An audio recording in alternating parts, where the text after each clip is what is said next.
But let's unpack this. We are diving deep into the life and work of a man who was somehow both the rhythmic heartbeat and the hidden architect of one of the loudest, most spectacular bands in history. We are, of course, talking about John Deacon, the retired English musician born August 19, 1951, who was somehow already 74 years young and completely invisible. It is, it's a fascinating study in paradox.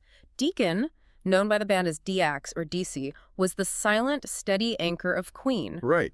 Yet our sources reveal that beneath that quiet demeanor was a genius electronic engineer who not only provided the band's grounding stability, but also wrote some of their most defining, enduring global hits. Absolutely. When you think of Queen, your mind jumps to Freddie Mercury's explosive showmanship, Brian May's guitar, Roger Taylor's drumming, the flamboyant frontman. There'd be personalities. But our stack of sources shows that Deacon's contributions weren't just musical. They were, truly architectural. He was providing the structure, the sonic innovation. We are talking about the man who single-handedly wrote staples like You're My Best Friend, the massive global dance anthem, Another One Bites the Dust, and the iconic I Want to Break Free. He was a hit factory in stealth mode.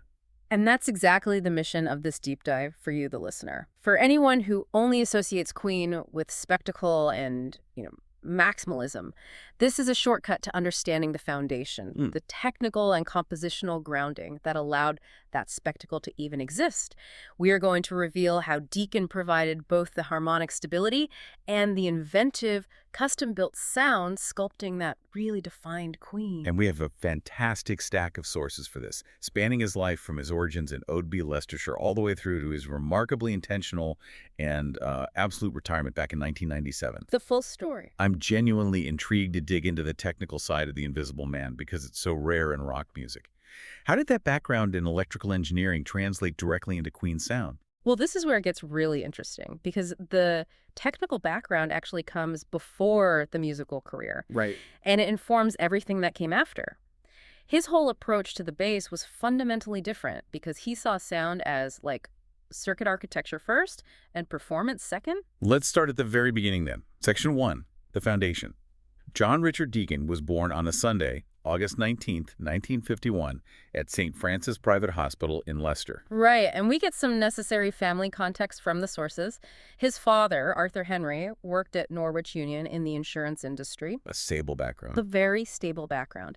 The family moved to Oadby in 1960. He had a younger sister, Julie. And the sources also mention a really poignant detail about his older brother, Robert, who sadly died at the age of 6. So he's growing up in this, relatively stable middle-class environment in Leicestershire. Exactly. And crucially, those formative years were dominated not by music, but by a deep, almost obsessive interest in electronics. He was reading technical magazines, building small devices in his spare time. And this is the key, isn't it? This early aptitude is what defines his entire career trajectory. It really is. The sources specifically mention he modified a reel-to-reel tape deck just so he could record music directly from the radio. Which is not just listening. That's active manipulation. That's it.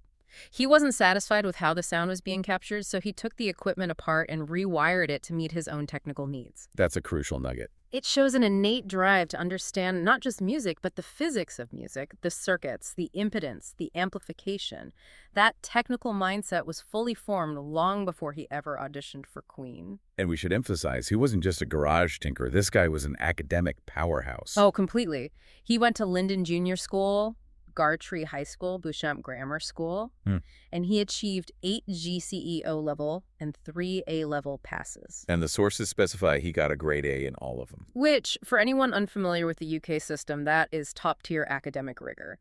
This was a brilliant analytical mind focused on precision and technical excellence. And he brought that precision into his music, which started surprisingly late, in 1965 when he was 14. He formed a school band, the Opposition. Initially playing rhythm guitar, though, on a borrowed instrument. And then came that crucial shift, the moment that really launched his career. A moment of crisis, yeah. The original bassist was, to put it politely, fired for not getting any better. So Deacon, realizing the band needed a solid foundation, just switched to bass the following year. What a lucky, forced career move for the history of rock music. It's incredible. And even then, we see his organizational nature coming out. He becomes the band's archivist. Yes, meticulously collecting newspaper clippings, organizing photos, saving ads. It's that same analytical mind at work. This duality was always there, the quiet performer and the meticulous systems analyst. The band went through a few name changes, eventually called The Art, and he played his last gig with them in August 1969.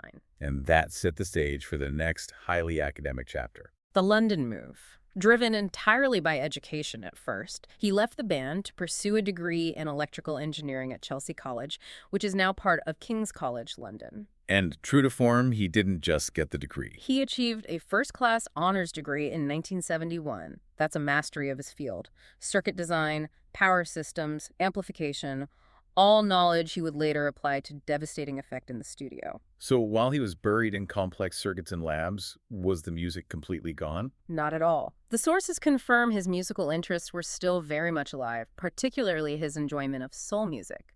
This is a subtle but vital point. How so? Well, most of the early Queen members were steeped in hard rock, progressive rock. Deacon was listening to Motown, to American soul. A different rhythmic sensibility. Completely. He even went to see Deep Purple perform the concerto for group and orchestra at the Royal Albert Hall, so the desire to play was definitely simmering under the surface. Which sets the stage perfectly for Section 2. How he went from brilliant, unassuming engineering student to becoming Queen's final, and you could argue, most essential member. It's a very reluctant return to music, if you look at the timeline. Despite this phenomenal degree, despite leaving his bass and amp back in Odeby, He still felt the pull. less than a year into his studies in London, he decided he wanted to join a band again. He was in London, he was free, and he needed that creative outlet. The sources even say he briefly formed a band in 1970 called Deacon. Which made one live appearance at Chelsea College. Like, the universe was telling him he couldn't escape it. Right. The engineering studies just couldn't extinguish that fire. But then comes the famous audition story in early 71. And the ultimate irony is that he'd actually seen Queen perform in October 1970. And he was, quote, not immediately impressed. A great lesson in not judging a band too early. Definitely. He was later introduced to Roger Taylor and Brian May by a friend at a disco, a wonderfully mundane origin story, who knew the band had just lost their latest bassist. So the audition happens in a lecture room at Imperial College London, of all places. And he becomes the last and youngest member to join. And we absolutely have to address the persistent legend that he was the seventh bassist they auditioned. Right. It makes for a good story, but it's not quite accurate. The sources clarify the actual predecessors were Mike Gross, Barry Mitchell, and Doug Bogie, so he was the fourth. The point is, Queen had a serious stability problem in the rhythm section. They needed someone reliable, fast. So what clinched it? Why Deacon? You have these three huge theatrical, artistic personalities. Why did they settle on this quiet engineer? The sources are pretty clear on this. It was a combination of his raw musical talent, his remarkably quiet, grounding demeanor. A counterbalance of the egos. A necessary one. And crucially, his aptitude in electrical systems. May and Taylor were very aware of the technical limitations of their gear. They were struggling with monitor feedback, poor amps. So they basically hired a brilliant bassist who came with a built-in tech support system. Precisely. He wasn't just selected for his fingers, he was selected for his brain. He was a practical, problem-solving mind in a band full of visionary dreamers. A utility player. The ultimate utility player in rock history. Now, before he settled in, there was that brief moment of confusion over his name on the first album, Queen, in 1973. That's right. He was credited as Deacon John.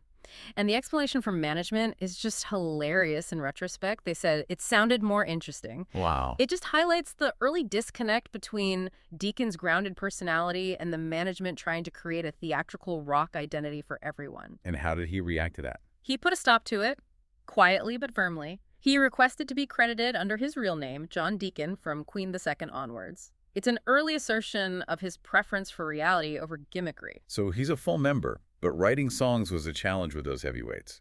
His first writing credits come on the third album, Sheer Heart Attack. A crucial album for them. And his first solo writing credit was Misfire, a track with a distinct Caribbean feel. And here's a great detail.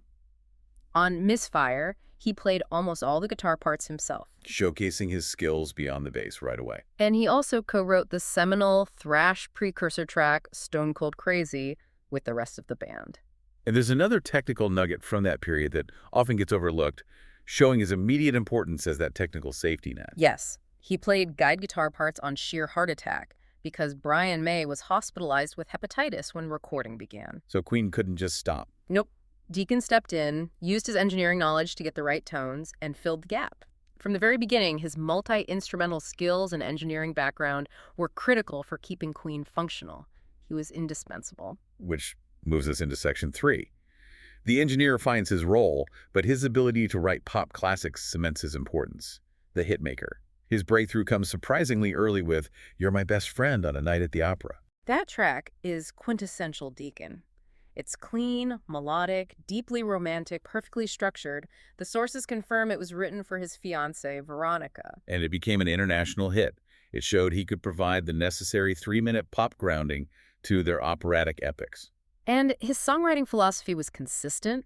He wasn't trying to dominate, but he needed that creative outlet. He aimed for 1 or 2 songs per album. And he kept that up for over a decade. Right, until The Miracle and Innuendo, when they made the collective decision to just credit all songs to Queen. But he felt compelled to explain his motivation for writing. It wasn't about fame. Absolutely. He later said, if I had just been a bass player all my life with the band, I wouldn't be as satisfied. I only consider that as part of what I do. So he saw himself as a multifaceted creative, not just the rhythm guy. Exactly. The satisfaction came from the composition, the structure, realizing his full vision. And no discussion of Deacon's genius is complete without diving into the deep funk of Another One Bites the Dust in 1980. This track is a direct result of his specific musical tastes, rooted in that early love of soul and R&B. He wrote it explicitly as a dance song, pushing Queen into a genre disco funk that the others were, well, pretty resistant to. I remember Freddie Mercury loved it immediately, but May and Taylor were skeptical. That's the story. Freddie was its strongest advocate, and it was reportedly Michael Jackson backstage at a Queen concert who urged them to release it as a single. And that bass line is just. It's one of the most recognizable grooves in history, a masterclass in simplicity and funk. And the commercial success was phenomenal. It got radio play on both black and white U.S. stations, a rarity at the time, and became one of their best-selling singles ever. This era really defined his collaboration with Mercury. A powerful unit, pushing Queen towards a lighter, more disco or funk-influenced sound. Deacon provided the groove, and Mercury embraced the dance floor. This collaboration reached its peak, maybe controversially, with the 1982 album Hot Space. That's right. Hot Space is a fascinating, if commercially unsuccessful, document of Deacon's influence. It was a stylistic divergence that made them retreat back to their rock roots later on. And this is where the quiet man really stops being quiet. The tension around his compositions led to serious internal conflict, specifically about his track, Backchat.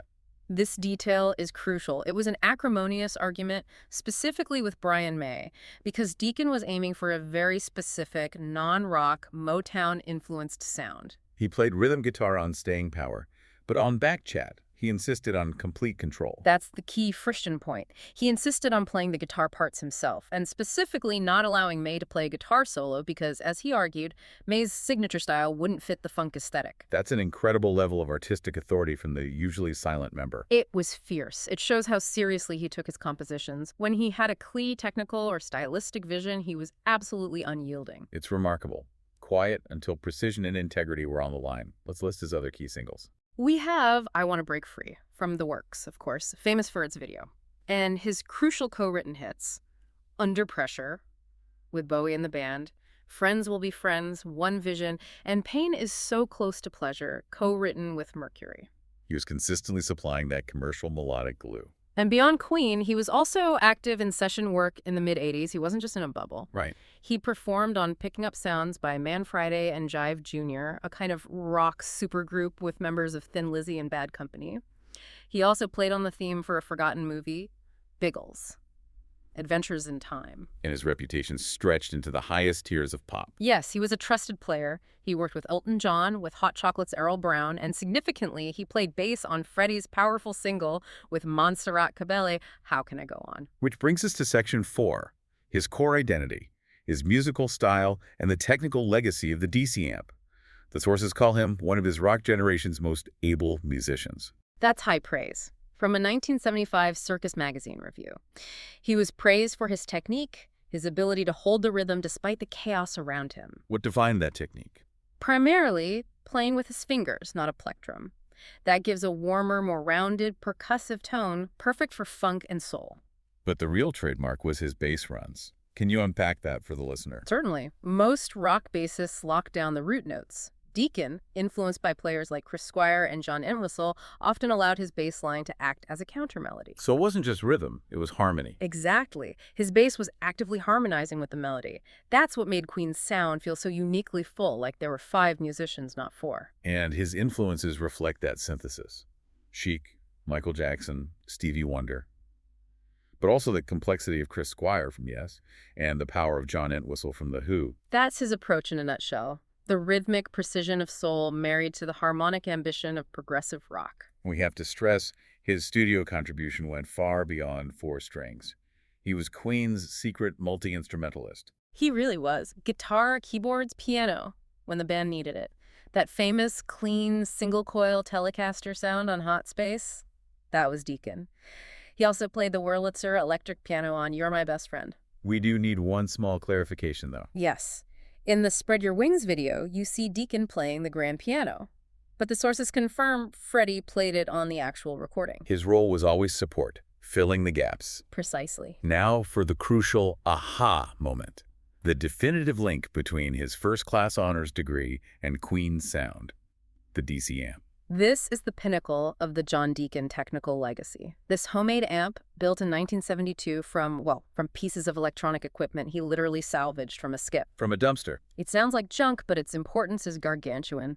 It was built around a small amplifier circuit board from a transistor radio powered by a 9-volt battery. And what made it so revolutionary? Deacon understood circuits well enough to create this unique non-linear compression and sustain effect at low volumes. And Brian May used this tiny scavenged box for what? Its importance cannot be overstated. May would run his guitar through a treble booster into the Deacy Amp, and then mic the tiny speaker. Yeah, that created the famous, dense, multi-layered guitar orchestras that define the Queen sound, particularly on tracks like Procession. So Queen could truly say no synthesizers on their album covers, because Deacon's engineering provided the sonic flexibility without keyboards. He basically built them a synthesizer using a guitar. That is the perfect summary. The engineering student who modified a tape deck was now building bespoke, essential sound architecture for one of the biggest bands in the world. Let's quickly detail his primary bass equipment for the enthusiasts. He started with an Echo, then a Rickenbacker 4001, but his true mainstay was a Fender Precision bass for most of his career. Later, he used a custom bass by Roger Giffen and occasionally live an Ernie Ball Music Man Stingray. And a quick note on his vocal role. Unlike the other 3, he didn't sing lead or prominent vocals on records. But he did provide essential, though often low-mixed backing vocals live and on a few studio recordings, always supporting from the background. Section 5 is where the narrative pivots dramatically. The Vanishing Act. Everything changed after Freddie Mercury's death. The sources confirm the profound impact. Deacon was absolutely distraught, the emotional trauma was intense, and it caused a deep, significant reduction in his musical activity. He felt the band was over. And he made a definitive, powerful statement that explains everything that followed. What did he say? He said, "As far as we are concerned, this is it. There is no point carrying on. It is impossible to replace Freddie." That quote just encapsulates his view perfectly. The band, as an entity, died with its lead singer. And his total retirement becomes entirely understandable when you view it through that lens of loyalty and artistic integrity. Given that, the few times he did perform afterward feel more like duty than enthusiasm. That's probably right. He only performed live with them 3 times after the Freddie Mercury tribute concert in '92, a small charity gig in '93, and then at the Béjart Ballet opening in Paris in January 1997. Where he performed Only the Show Must Go On, with Elton John on vocals. And his final official appearance, the definitive cutoff, was in October 1997. For what? He joined them to record the last Queen song, No One But You, Only the Good Die Young, for the Queen Rocks album. After that, his retirement became total. And he's been remarkably successful at staying out of the public eye, Though he has broken his silence on occasion, usually to issue a pointed critique. like the Robbie Williams cover of We Are the Champions. He described it simply as rubbish, the quiet man speaking volumes. His commitment to retirement is unwavering. He didn't even show up for Queen's induction into the Rock and Roll Hall of Fame in 2001. And crucially, he refused to participate in the band's continued life. He didn't join the Queen plus Paul Rodgers collaboration, where he was replaced by Danny Miranda. But the retirement isn't total isolation from the business side. Not at all. May and Taylor confirmed in 2014 they have little personal contact, but it's almost exclusively about finances and business approvals. Roger Taylor said he's completely retired from any kind of social contact. But Brian May clarified the financial oversight, showing Deacon is still the protective system administrator of the Queen Empire. May confirmed. He still keeps an eye on the finances. We don't undertake anything financial without talking to him. So the meticulous engineer is still protecting the business integrity of Queen. He provides approvals, signs auction items for charity. And he approved the biopic, Bohemian Rhapsody, where he was played by Joseph Mazzello. And we know this retirement isn't likely to end. No. May confirmed in 2022 that Deacon repeatedly declines invitations to rejoin.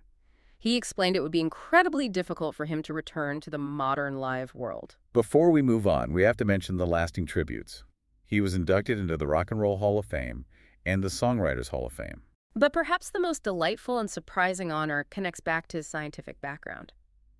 In 2013, a newly discovered species of Brazilian damselfly was named Heteragrion John Deaconi.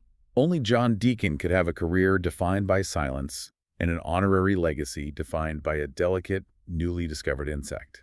It's so fitting. It perfectly synthesizes the technical precision and quiet artistic contribution he represented.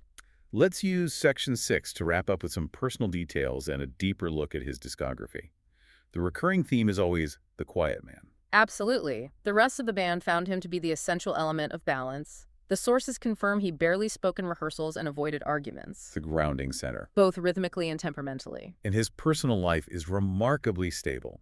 He lives in Putney with his wife, Veronica, whom he married in 1975. They have 6 children. He chose domesticity over the rock and roll lifestyle from day one.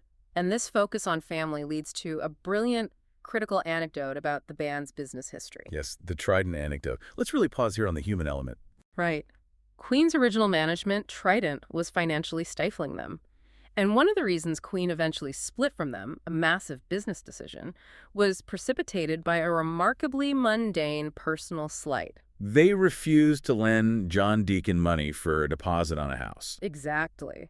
The one guy who was quiet enough to ask for a practical, reasonable loan for his family was denied by the management company, taking enormous sums from their success. Wow. So Queen's entire future success was triggered by management refusing to help the one guy who was asking for a family home, not a new car. And the rest of the band rallied behind him to resolve that injustice. It underscores the profound trust and loyalty they had for him.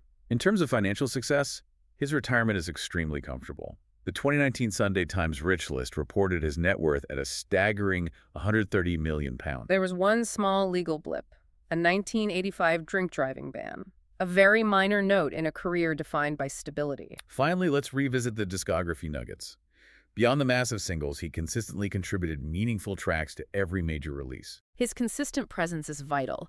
We have the lovely You and I from A Day at the Races. On News of the World, he contributed the upbeat Who Needs You, adding a subtle Latin flavor. For the jazz album, he gave them the hard-driving If You Can't Beat Them and the melodic In Only 7 Days. Showing his versatility, yeah. On Hot Space, he co-wrote Cool Cat with Mercury. Later, Rain Must Fall and My Baby Does Me on The Miracle. And his contribution extended even after he stopped recording. My Life Has Been Saved was on the posthumous Made in Heaven album. His tracks span the entire length and breadth of Queen's creative output. So what does this all mean? Our deep dive reveals the definitive aha moment. He wasn't just the bassist, he was the technical and harmonic anchor, the synthesis of the engineer who built the Deacy Amp from trash, and the soulful songwriter who delivered hits like Another One Bites the Dust. I agree completely. His dual expertise, technical precision, and melodic stability was utterly essential. It provided the stable ground and unique sonic elements that created the space for Freddie's spectacle and Brian's guitar arrangements to flourish without collapsing into noise. Without Deacon's engineering mind and his steady rhythm, Queen might have simply dissolved into chaos. Or failed to find their commercial footing in the 80s. Here's a provocative thought for you to mull over as we conclude this deep dive. Though he remains financially involved, John Deacon is arguably the most successful, fully retired major rock star of his generation. He chose complete withdrawal, an intentional, sustained choice of quiet, domestic normalcy over continued fame and fortune. What does that tell us about the ultimate cost of rock stardom and the true definition of creative fulfillment? In the history of rock and roll, having secured his family, his fortune, and his legacy, is the invisible man truly the one who won?